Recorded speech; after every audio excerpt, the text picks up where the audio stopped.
Hello everyone, आज हम लोग स्टार्ट करने वाले हैं हमारी क्लास 12th ज्योग्राफी का last chapter, that is special information technology. समझते हैं कि स्पेशल इंफॉर्मेशन टेक्नोलॉजी होती क्या है। अब आपको इंफॉर्मेशन और टेक्नोलॉजी के बारे में तो सब चीज़ें पता है।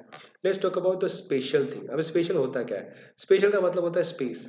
अब स्पेस का सुन के आप ऊपर वाले स्पेस में मत चले जाना। स्पेस मतलब यहाँ पे जगह की बात हो रही है। किस जगह की? जिसको फिजिकली मेजर कर सकते हैं। फॉर एग्जांपल हम बात करें यूपी की, हम बात करें महाराष्ट्र की, जिसको हम फिजिकली मेजर कर सकते हैं कि उसका टोटल एरिया कितना है।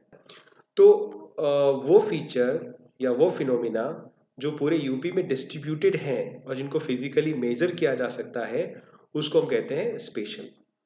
अब इन सारी जैसे फॉर एग्जांपल यूपी की अगर बात कर रहे हैं तो यूपी की इंफॉर्मेशन लेने के लिए जो टेक्नोलॉजी यूज़ हम लोग करेंगे, टेक्नोलॉजी में क्या क्या चीज़ें ऐड होगी, इसके अंदर कुछ इनपुट्स यूज़ होंगे जिसमें हम चीज़ें कलेक्ट करेंगे, स्टोर करेंगे, रिट्राइव करेंगे, या उनको किसी जगह पर डिस्प्ले करेंगे। मैनिपुलेट मतलब या उसको चेंज करेंगे, मैनेज करेंगे, उन सब डेटा से कुछ और कॉन्सेप्ट बिल्टअप करेंगे तो या एनालाइज करेंगे। इंफॉर्मेशन कहलाती है स्पेशल इंफॉर्मेशन। बाकी सब चीज़ें तो आपको शायद नहीं पता होंगी, लेकिन जीपीएस तो आप सभी को पता है, क्योंकि जीपीएस सभी के फ़ोन में इनबिल्ट होता है।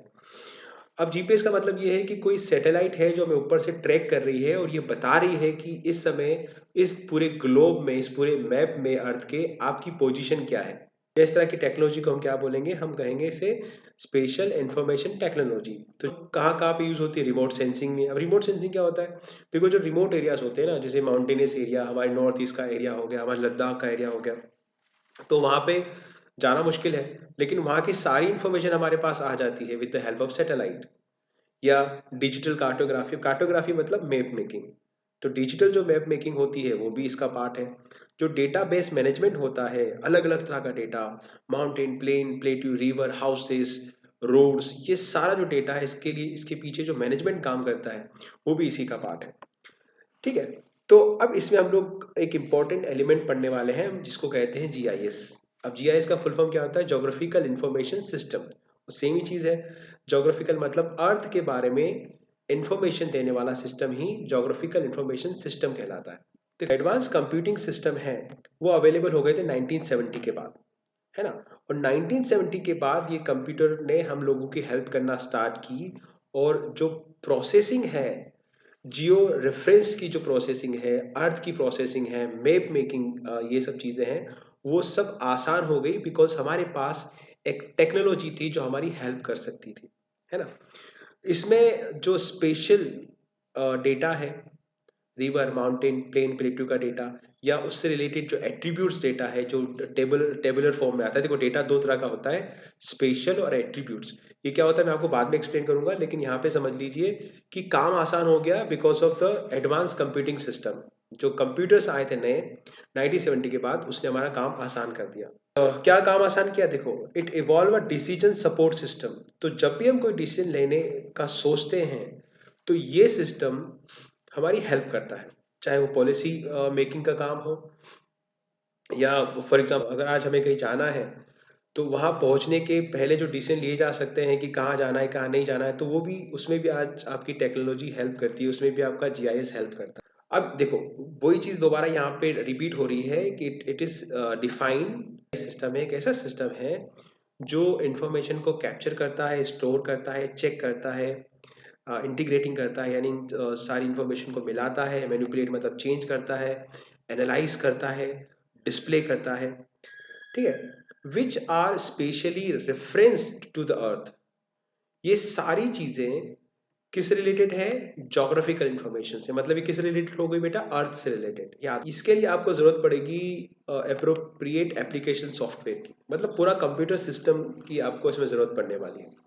अब किन चीज़ों की जरूरत पड़ने वाली? तीन चीज याद रखिए। Assisted cartography, computer assisted cartography, एक ऐसी मैप मेकिंग टेक्नोलॉजी जिसमें कंप्यूटर आपकी हेल्प कर रहा है।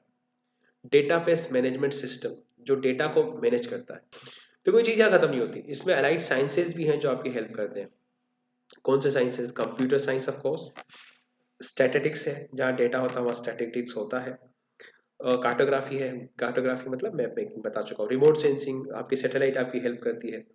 ठीक है। ज्योग्राफी, जियोलॉजी, रिसोर्स मैनेजमेंट में भी रिसोर्स मैनेजमेंट का जो डेटा है वो भी आपकी बहुत हेल्प करता है जीआईएस में। पब्लिक एडमिनिस्ट्रेशन आपको बताता है कि पॉलिटिकल बाउंड्रीज कहाँ पे हैं, रोड्स कहाँ पे हैं, डिस्ट्रिक्ट हेडक्वार्टर कहाँ पर है ना। देखो, ज्योग्राफिकल इंफॉर्मेशन को दो तरह से रिप्रेजेंट कर सकते हैं। एक होता है स्पेशल फॉर्म के अंदर और दूसरा होता है नॉन स्पेशल फॉर्म के अंदर। क्या है ज्योग्राफिकल डेटाबेस? एक ऐसा डेटाबेस होता है जो कंटेन करता है एट्रीब्यूट्स एंड देयर वैल्यूज और class. The non spatial data in the left display, ये यहाँ की बात हो रही है। हम लोग बात कर रहे हैं नॉन स्पेशल डेटा की, जिसमें व्हील की बात हो रही है, बॉल बेरिंग की बात हो रही है, रिंग की बात हो रही है, टायर्स की बात हो रही है। जहाँ पे कोई लोकेशन की बात नहीं हो रही है तो वो नॉन स्पेशल डेटा है। और स्पेशल डेटा मैंने आपको पहले बताया, स्पेशल मतलब जगह, तो यहाँ पे देखो जगह की बात हो रही है ना। यहाँ पे हमारे केरला, महाराष्ट्र, गुजरात, इन सब जगहों की बात हो रही है। तो ये हमारे लिए क्या हो गया, स्पेशल डेटा। तो स्पेशल डेटा और नॉन स्पेशल डेटा, ये चीज़ें आपको याद रखनी है। अच्छा, स्पेशल डेटा और नॉन स्पेशल डेटा दोनों ही बहुत ज़रूरी है जीआईएस में, ये भी आपको चीज़ें याद रखनी है। अच्छा, एक और चीज़ मैं आपको बताना भूल गया कि जो नॉन स्पेशल डेटा है, it is also known as attribute. ठीक है, जो एट्रीब्यूट्स हैं या नॉन स्पेशल डेटा, वो किस तरह के होते हैं, वो अलग अलग तरह की इंफॉर्मेशन देते हैं। और स्पेशल डेटा जो बात करते हैं प्लेसेस की। डेटा का फॉर्म है ना, ये जियोमेट्रिकली होना चाहिए। इसका मतलब शेप में होना चाहिए, तीन तरह के शेप में होना चाहिए। शेप है पॉइंट, फॉर एग्जांपल कोई बड़े मैप में एक वेल है ना, या कोई एक हाउस है जिसकी बहुत ज़्यादा लेंथ नहीं, उसकी बहुत ज़्यादा लेंथ नहीं है, तो वो एक पॉइंट ही दिखेगा। इसमें ज्योमेट्रिकल डेटा होता है लाइन का, जिसमें एक लाइन में सब चीज़ें आपको शो होती हैं। फॉर एग्जांपल कोई रिवर है या कोई रोड है। और तीसरा होता है एरिया, है ना। फॉर एग्जांपल कोई फॉरेस्ट एरिया है ना, या कोई लेक है, तो वो उस तरह के ज्योमेट्रिकल पैटर्न में उनको लिया जाएगा। ठीक है, तो ये जो डेटा है या तो पॉइंट में होता है, या लाइन में होता है, या एरिया में होता है। और जनरली इनके साथ एक और चीज़ होती है जिसको हम कहते हैं कोऑर्डिनेट सिस्टम। अब कोऑर्डिनेट सिस्टम क्या होता है? कोऑर्डिनेट सिस्टम मतलब लेटीट्यूड और लॉन्गिट्यूड।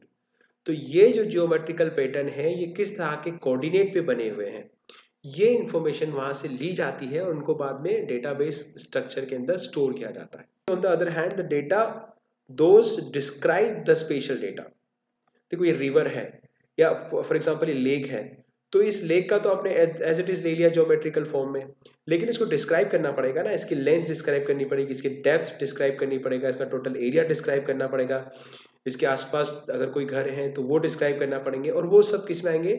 नॉन स्पेशल और एट्रीब्यूट डेटा में। ये आपको याद रखना है। कुछ चीज़ आपको याद रखनी है कि जो स्पेशल डेटा है वो प्री रिक्वेसाइट है, मतलब बहुत ज़रूरी है। ठीक है, तो स्पेशल डेटा के बिना जीआईएस पॉसिबल नहीं है। मैं आगे आपको और भी एग्जांपल दूंगा कि जो जीआईएस कोर है वो किस तरह से काम करता है। तो सबसे पहली चीज में आपको समझनी है, रिक्वायर्ड डेटा। तो डेटा लेता है इन डिजिटल फॉर्म। ठीक है, अपने डेटा सप्लायर से, कोई भी data supplier, for example ISRO. ISRO ने अपने सैटेलाइट से एक डेटा दिया, तो इसरो क्या हो गया? Data supplier. उसको डिजिटल फॉर्म में उसने एक्वायर कर लिया। अच्छा, जो डिजिटल फॉर्म में नहीं है, मान लो कोई ऐसा सप्लायर है जो सर्वे करके देता है, एनालॉग डेटा है, लिखा हुआ डेटा है कहीं पे, तो उसको फिर वो क्या करता है? डिजिटलाइज करता है। ठीक है, और तीसरी चीज क्या करता है? अपना खुद का सर्वे चलाते हैं लोग। ठीक है, तो they carry out their own survey, जिससे कि वो ज्योग्राफिकल एंटिटी की ज्यादा इंफॉर्मेशन ले सके। तो इस तरह से जीआईएस सिस्टम काम करता है ना। अब हमको एक और चीज समझनी है कि अब आप बोलोगे सर किस तरह का सोर्स है ना, इसरो से लेना है या सर्वे कराना है या आपकी ड्रोन से कुछ इंफॉर्मेशन कलेक्ट करनी है, वो किन चीज़ों पर डिपेंड करेगा? वो डिपेंड करेगा इन चीज़ों पे। The very first thing is the application area itself. भाई, जहाँ पे एप्लीकेशन करनी है, जहाँ पे ऑपरेशन करना है या इन्फॉर्मेशन लेनी है, वो एरिया कैसा है? हिली एरिया है तो वहाँ जाके सर्वे तो आप कर नहीं पाओगे। बहुत स्नो कवर्ड एरिया है तो वहाँ पे जाके आप सर्वे कर नहीं पाओगे। तो वहाँ पे क्या चॉइस बची आपके रिसोर्सेज की? आपको रिमोट सेंसिंग से ही सारी इंफॉर्मेशन लेनी पड़ेगी। बजट कितना है? कुछ चीज़ें बहुत महंगी होती हैं, तो अगर वो बजट में अवेलेबल नहीं है तो फिर आप वहाँ से अगर कोई ऐसा सोर्स है जिसमें बहुत ज़्यादा मनी इन्वॉल्व है या उसका बजट बहुत ज़्यादा है, तो वहाँ से आप फिर आपके पास वो चॉइस नहीं बचेगी। ठीक है, और दूसरी जो डिपेंड करती है वो तीसरी चीज़ जो डिपेंड करती है आपके डेटा स्ट्रक्चर पे, कि आपका डेटा स्ट्रक्चर कैसा है, वेक्टर है या रास्टर है है ना। अब ये वेक्टर और रास्टर क्या है थोड़ा सा डिटेल में मैं आपको बताऊंगा अगले वीडियो में। अभी के लिए हम लोग ये देख लेते हैं कि कई सारी इन्फॉर्मेशन ये लोग मैप से कलेक्ट करते हैं, हार्ड कॉपी से या फिर जो थीमेटिक मैप होते हैं उनसे इन्फॉर्मेशन कलेक्ट करते हैं। फॉर एग्जांपल ये मैप है, इससे इन्फॉर्मेशन कलेक्ट करनी है, लेकिन इस मैप के अंदर ये कैरेक्टरिस्टिक होनी चाहिए। कौन कौन सी कैरेक्टरिस्टिक होनी चाहिए याद रखो। चलो यहाँ पे एक यहाँ पे एक डेफिनेट स्केल होनी चाहिए। Definite scale which provide relationship between the map और द सरफेस। फॉर एग्जांपल देखो ये एक यहाँ पे मैं अंडरलाइन कर रहा हूँ, ये एक स्केल है। देखो जो भी ऑथेंटिक मैप होते हैं ना उनमें दो तीन चीजें बहुत जरूरी होती हैं। एक तो ये स्केल हो गई, है ना, दूसरी डायरेक्शन हो गई, तीसरी इसकी हेडिंग हो गई, फिर चौथी चीज है यहाँ पे जो आपकी की टेबल बनी है जो ये शो कर रही है कि किस बारे में है। तो ये दो चार चीजें हैं जो बहुत ज्यादा जरूरी है किसी भी ऑथेंटिक मैप को शो करने के लिए। स्केल क्या होती है, देखो स्केल रिप्रेजेंट करती है। कैसे रिप्रेजेंट करती है मैं आपको बताता हूँ। एग्जाम्पल ये 1 सेंटीमीटर है इस पेपर पे, तो इस पेपर का 1 सेंटीमीटर इस मैप के 200 यहाँ पे क्या लिखा है किलोमीटर के बराबर है।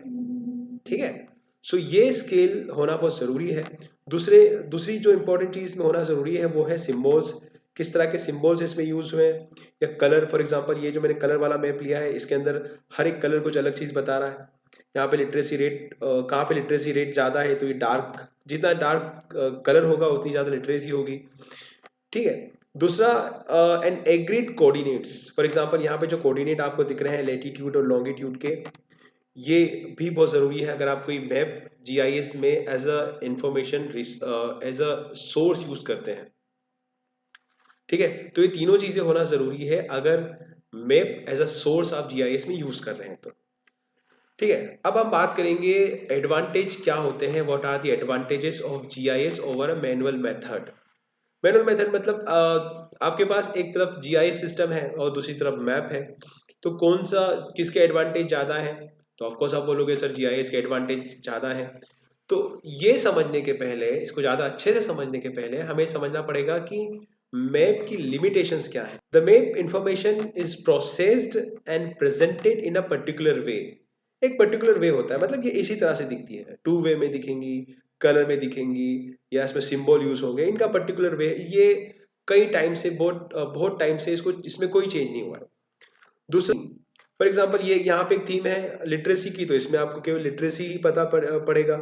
अगर पॉपुलेशन का है तो पॉपुलेशन पता पड़ेगा। एक मैप है जो वेजिटेशन दिखाता है तो उसमें केवल आपको वेजिटेशन ही पता पड़ेगी, है ना। अगर आपको कोई और इंफॉर्मेशन देखनी है तो उसके लिए आपको क्या करना पड़ेगा, you require a new map to be drawn. ठीक है, ये इसकी लिमिटेशन है।